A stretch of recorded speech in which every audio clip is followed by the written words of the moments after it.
zomrie na následky fajčenia viac ako 11 000 dospelých. Napriek tomu si mnohí tuhí fajčiari nedokážu predstaviť ani jeden deň bez cigarety.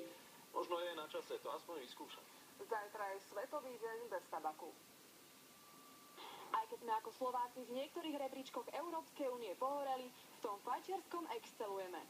Vďaka sprísňujúcim sa zákonom sme krajinou s tretím najnižším počtom fajčiarov v Európskej únii. Napriek tomu si cigaretu zapáli každý štvrtý Slovák. Trend je našťastie klesajúci, problémom sú dlhodobo mladí. Deti nám fajčia stále viacej a viacej.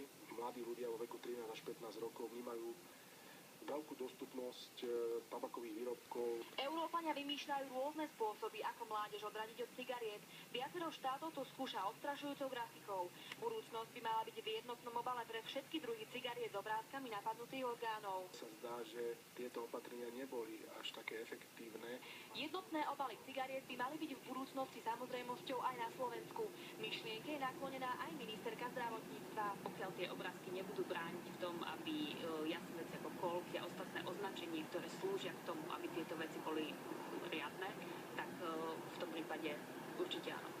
Už onedlho si tak možno v tákoch budú fajčiari namiesto značiek vyberať z obrázkov čiernych pľúc či červeného oka. Zapôsobiť by to malo najmä na deti a mladých.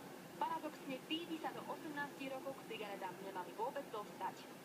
Tak či tak by si pôžitkári mohli skúsiť piatkovú cigaretku úplne odpustiť, prípadne trénovať deň bez tabaku aj naďalej. Lá Podstanická, televízia Markíza.